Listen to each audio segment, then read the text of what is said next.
당신의 마음은 안녕하십니까? 저는 종종 제 마음이 안녕한지 그리고 안녕하지 않은지 중간중간 점검하고 살펴가면서 살아가고 있습니다. 워낙 성격이 좀 둔한 탓에 어지간한 거에는 상처받지 않고 그냥저냥 넘길 수 있는데, 근데 이제 어떤 것들은 그냥 지나치지 못하는 것들이 있더라고요. 근데 그럴 때조차도 둔해서 켜켜이 쌓여진다는 것을 모르고 이제 나도 모르게 이렇게 계속해서 쌓여가는 그런 것들이 있었습니다. 그래서 그것들이 결국 이제 쌓여져서 병들고 곪게 돼요. 그렇게 되다 보면 이제 언젠간 터지게 되는데, 그게 꼭 터지는 대상이 저를 사랑해주고 제 주변에서 저를 가장 아껴주는 사람에게 그것들이 터지게 되더라고요. 그래서 하루 있었던 일이든 어떤 상황이든 간에 당신의 마음은 안녕하십니까 하면서 마음도 정리하고 이제 점검하면서 가게 될 필요성을 좀 느꼈고, 요즘에는 그렇게 살아가고 있는 중인 것 같습니다. 그런데 그거 알고 계십니까? 예수님께서도 저에게 이렇게 물으셨다는 사실을 말입니다. 당신의 마음은 안녕하십니까? 조금 더 고차원적인 이야기이긴 하지만, 저의 경험과는 다른 조금 더 고차원적인 이야기이긴 하지만, 그리고 정확하게 글자 그대로 당신의 마음은 안녕하십니까? 물음표라고 묻지는 않으셨지만, 본문을 봤을 때 명확히 그런 내용임을 볼 수 있었고, 그리고 또 이를 말씀하시기 위해서 세 가지를 본문에서 말씀하시고 있는데, 오늘 그것을 함께 살펴보도록 하겠습니다. 먼저 이제 예수님께서 말씀하신 바 첫 번째는 자신의 행동이 어떤지 돌아보아야 한다는 말씀을 하고 계십니다. 보통 이제 한 사람의 행동은 의도하든 의도하지 않았든 마음속에 있던 것이 표출됩니다. 오늘 본문에 보면은 1절에 바리새인과 서기관들이 예루살렘으로부터 나와서 예수께 이른다고 합니다. 조금은 아이러니하고 조금은 신기한 구절이기도 합니다. 왜냐하면은 예루살렘은 어디입니까? 하나님께서 인간 때문에 망가진 인간과 함께 살고 싶다는 그 꿈을 이루기 위해 택하신 족속 이스라엘의 수도입니다. 또한 하나님께서 직접 임재하시는 성전이라는 곳이 있었던 공간입니다. 굉장히 출신적으로 소속적으로 그보다 좀 더 예수님과 가까울 수 있었던 공간이 없었어요. 그리고 바리새인과 서기관들은 또 어떤 사람들입니까? 한마디로 표현하면 말씀 전문가들이었습니다. 그 당시 이제 하나님의 말씀을 최대한 대중이 효과적으로 잘 지키게 하고, 그리고 최대한 연구해서 그것에 관한 해석자로 당시 이제 권위가 좀 세워졌던 그런 사람들입니다. 그러니까 그렇게 율법을 해석하고 가르치는 사람들이 심지어 예루살렘으로부터 이렇게 예수님께 나와왔는데, 그러면은 이제 독자들은 그러면은 예루살렘 그리고 말씀 하면은 굉장히 예수님과 가깝다, 이제 이렇게 독자들은 생각할 수가 있었는데, 아쉽게도 여기 바리새인 분들은 이제 그렇게 하기보다는 오히려 이제 예수님을 대적하는 편에 서서 이제 그에 대해 의문을 제기하는 이제 그런 지경에까지 이르게 됩니다. 예수님께서는 그에 대해서 이렇게 말씀하십니다. 너희는 너희의 전통으로 하나님의 계명을 범하고 있다. 여기서 말하는 이제 너희의 전통은 2절에 보면 그 장로들의 전통을 이야기하고 있는데, 이것이 무엇인지 알기 위해서는 이제 당시 바리새인들이 율법을 철저하게 지키기 위해서 사용했던 방법이 무엇인지 알아야 합니다. 당시 이제 바리새인들이 율법을 철저하게 지키기 위해 사용한 방식은 울타리를 친다라는 방식이었습니다. 이것이 뭐냐면은, 예를 들어서 안식일을 지키라는 명령이 있잖아요. 그러면 안식일에 예를 들어서 뭐 6일부터 7일에 넘어가는 뭐 자정 12시 뭐 이제 그쯤을 이제 안식일로 해가지고 지키는데, 그것을 좀 더 정확하게 잘 지키기 위해서 그 다음날 12시로 넘어가는 때부터가 아니라 그 6시간 전부터 안식일이다, 이런 식으로 해가지고 조금만 하나님의 계명을 좀 더 명확하고 그리고 더 잘 지키기 위해서 겉으로부터 울타리를 쳐서 그 계명을 보호하고자 했던 방식으로 그 당시 바리새인들은 율법을 지켰습니다. 그런데 이제 다른 사람들은 이렇게 울타리를 친다는 것에 그런 바리새인들의 권위를 인정해 주지 않았어요. 그거 뭐 난 말씀에서 본 적 없는데, 근데 그거 나 처음 듣는 얘긴데. 그래서 이제 바리새인들은 조금 끔찍한 방식으로 그들의 권위를 세웁니다. 그러니까 한마디로 이야기를 만들었어요. 무슨 이야기인고 하니, 이런 이야기입니다.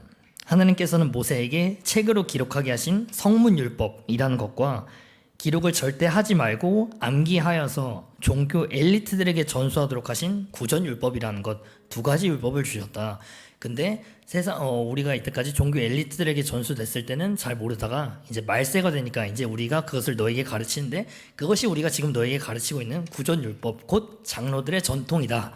이런 식으로 해가지고 사람들에게 스토리를 만들어서 그것의 신적 권위를 인정하게 하고 이제 실제로 바리새인들은 그것을 묶어서 집대성해가지고 여러 사람들에게 퍼뜨리는 이제 그런 역할을 앞장서서 하게 된 것입니다. 그래서 이제 그런 바리새인들에게 예수님께서 이렇게 말씀하신 거죠. 뭐야, 그거 그냥 너희의 전통이네. 그거 하나님의 전통이 아니라 너희의 전통이네. 그냥 너희가 만들고 너희가 써낸 스토리일 뿐이잖아.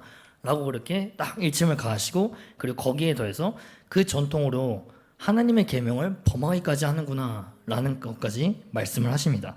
이거는 이제 4절, 5절, 6절에 조금 더 이제 자세하게 나와 있는데요. 성경에 보면은 하나님의 백성으로서 반드시 지켜야 할 이제 법이 있는데 거기는 이제 내 부모를 공경하라. 아버지나 어머니를 비방하는 자는 반드시 죽임을 당하리라고 되어 있습니다.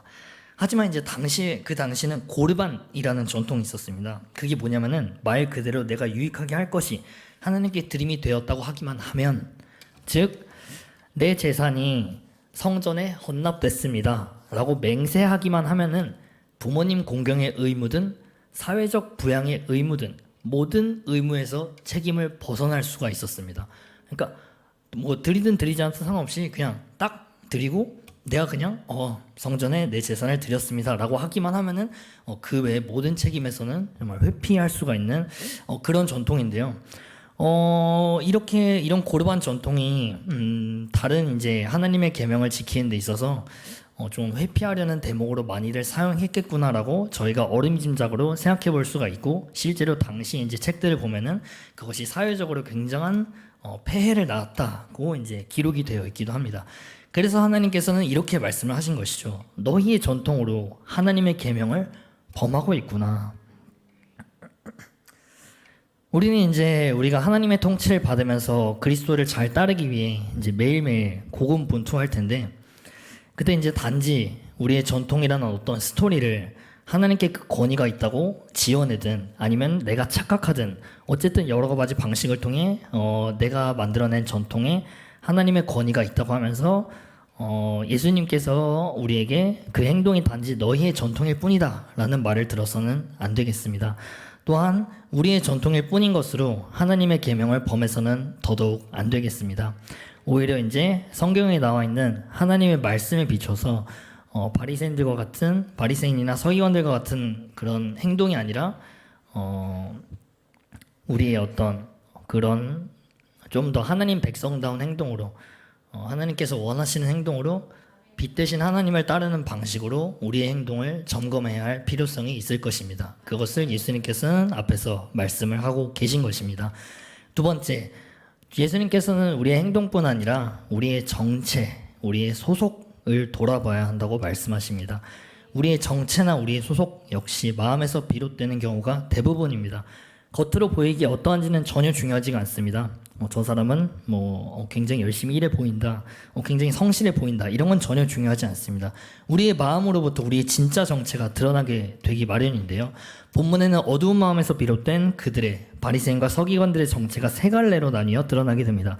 먼저 이제 7절, 8절, 9절에 외식하는 자들아 라고 하면서 예수님에 의해서 외식하는 자들이라고 그들의 정체가 밝히 드러납니다. 외식하는 자라는 말은 이제 겉과 속이 다른 자라고 그렇게 이해를 하시면 되겠습니다. 겉은 어떤가? 일단 그들의 역할에 굉장히 이제 최선을 다하고 있긴 하죠. 말씀 해석에 권위가 있는 자들로서 대중으로 하여금 말씀을 지키게 하고, 또 이제 말씀을 올바로 해석하려고 하고, 또 이제 삶을 올바로 해석하게 하려고 하는 이제 그런 역할을, 즉 이스라엘의 목자로서, 그렇게 양무리를 이끄는 목자로서 그렇게 활동을 했던 것입니다. 하지만 이제 참 목자, 우리 예수님께서는 이들을 보고 너네들은 참 목자가 아니야. 그저 외식하는 자들일 뿐이야.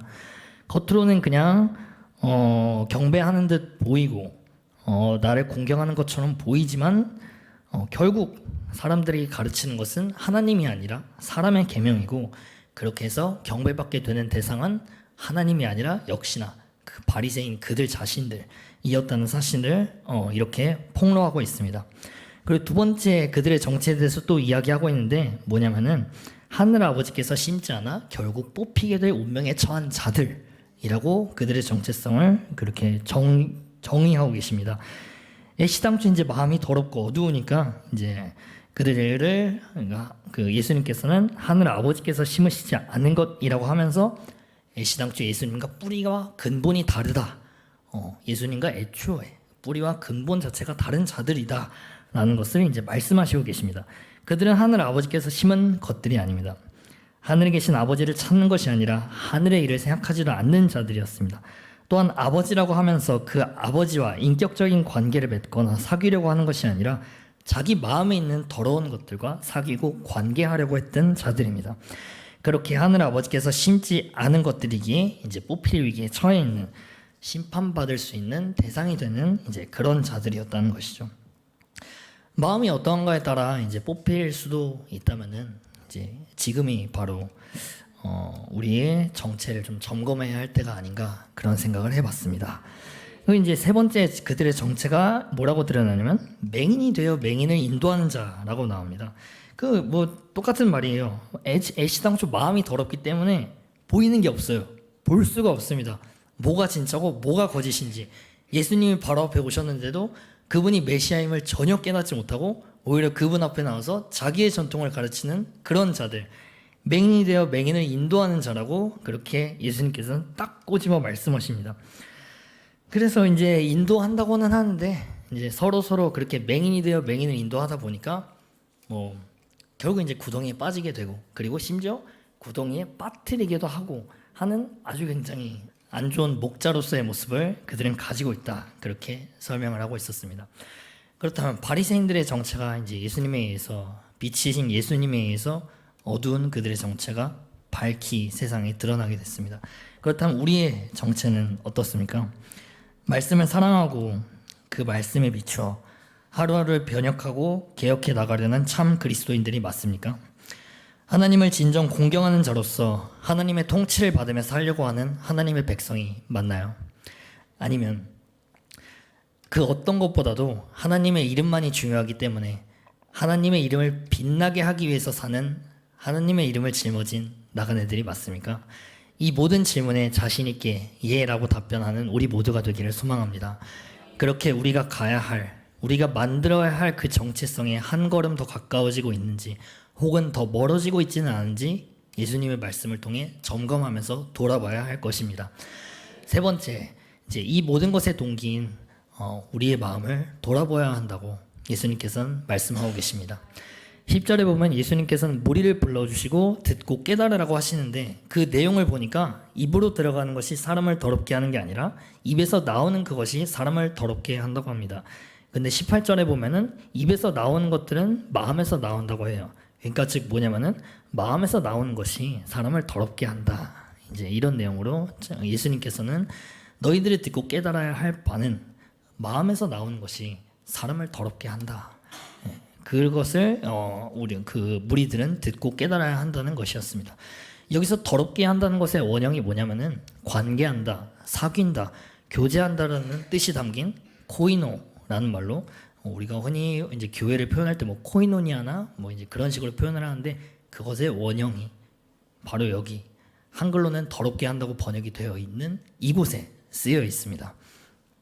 즉 뭐냐면은 조금 더 이제 그래서 마음에서 나오는 것이 이제 사람을 더럽게 한다는 것을 조금 더 이제 정확하게 말을 하면은 그러니까 마음에서 나오는 것이 그러니까 네 마음이 어떠냐에 따라 그 사람의 결정된다 내지는 마음에서 나오는 것이 사람과 교제한다, 사람과 관계한다. 이제 그 정도로 그렇게 말을 할 수가 있겠습니다. 즉 마음에서 나오는 것이 깨끗하다면 그 깨끗한 것과 사귀고 교제하는 그 사람은 깨끗할 수밖에 없겠죠. 마음에서 나오는 것이 더럽다면 그 더러운 것과 사귀고 교제하는 자들은 더러울 수밖에 없습니다. 즉 예수님께서는 이렇게 무리를 불러서 듣고 깨달으라고 하시면서 그래서 너희들의 마음은 지금 어떠냐? 당신들의 마음은 안녕하십니까? 라고 그렇게 물어보고 계시는 것이죠. 당신들의 마음은 안녕하십니까? 혹 그 마음이 어둡다면 말씀을 해석하거나 삶을 해석할 때도 그 어두움을 정당화하는 방향으로밖에 사용하지 못할 것입니다. 그 마음이 빛으로 채워져 있다면 어두움을 어두움으로 밝히 드러내면서 빛으로 향할 수 있게 해주실 것이죠. 특별히 이제 18절에는 마음에서 나오는 것이 악한 생각, 살인, 간음, 음란, 도둑질, 거짓 증언과 비방이라고 하면서 우리가 이제 하나님의 계명에 비춰 살아가야 할 때 경계해야 할 마음에서 나올 수 있는 것들에 대해서 이야기해주고 있습니다. 악하다라는 것은 하나님에 의해 저건 아니다 싶은 모든 것들을 이야기합니다. 살인이라는 것은 물질로든 정신으로든 영적으로든 사람을 죽이는 행동을 살인한다라고 표현합니다. 간음이라는 것은 우리가 충성해야 할 계약 관계든 어쨌든 간에 우리가 반드시 충성해야 할 한 대상이 있는데 그 대상에게 충성하지 않고 다른 주인을 두는 모든 행동을 간음한다라고 표현을 하고 있습니다. 음란이라는 것은 하나님의 거룩하시니 우리도 거룩해야 하는데 그런 쪽으로 전혀 거룩하지 못하고 있음을 드러내는 말이고요. 도둑질이라는 것은 내가 지금 자족하고 살고 있지 않고 이웃의 것을 탐내고 살고 있다라는 말입니다. 비방이라는 것은 어떻게든 내가 저 사람보다 더 낫다는 것을 표출하기 위해서 다른 사람을 깎아내리는 것을 비방이라고 합니다.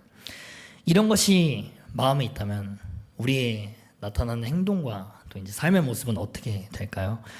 하나님과 같은 편이 아니라 하나님과 늘 적대하며 대적하며 살아가는 삶을 살 수밖에는 없는 것 같습니다.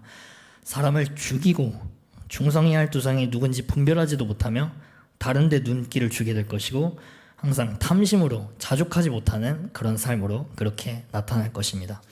그래서 우리의 마음이 정말로 중요한 것입니다. 이로부터 이제 우리와 정체와 그리고 우리의 삶의 행동들이 형성되기 때문입니다. 우리의 소속과 행동이 정말 중요한 통제 본부인 마음으로부터 형성된다고 하면 이를 매일 그리고 매 순간 점검하면서 이제 살아가야 한다는 말이겠죠. 만약 점검해 봤을 때 마음에 어두운 것이 가득하다면 빛으로 어두움을 드러내 주신 예수님 앞에 가서 우리에게 새 마음을 달라고 간구해야 할 것입니다. 왜냐하면 빛으로 정확하게 드러내신 분은 오직 예수님 한 분뿐이기 때문이죠. 그 당시 많은 사람들이 바리새인들과 섞여 살았을 텐데 그들은 전혀 알지 못했습니다. 참 빛이 아니기 때문에. 하지만 참 빛이신 예수님께서는 본질을 꿰뚫어 어둠이 어둠으로 밝히 드러나게 하셨습니다. 그렇기 때문에 우리의 마음을 만약에 점검해 봤을 때 우리의 마음에 어두운 것들이 있다면 그것을 예수님 앞에 가서 예수님 내가 부족하오니 우리에게 새 마음을 주시옵소서라고 그 앞에서 간구해야 합니다. 그렇게 마음이 온전히 새롭게 변화를 받아야 합니다. 만약에 지금 점검해 봤을 때 그래도 말씀 DNA가 마음 가운데 살아 있어서 조금 더 예수님과 조금 더 그런 방식으로 살아오고 계신다면은 완전히 어두운 것보다는 낫지만 조금 더 이제 더 나은 방식으로 이전과는 조금은 더 나은 방식으로 예수님과 가까워지는 방식을 선택할 수 있습니다. 어느 쪽이든 간에 이제 둘 다 더 나아지는 방향이 필요하고 또 이를 위해선 예수님이 반드시 필요합니다. 그렇게 마음을 점검하면서 여러분의 소속을 분명히 하고 나오는 행동까지 참 하나님의 사람이구나 라는 것을 세상에 드러내야 할 것입니다. 말씀을 마무리하겠습니다.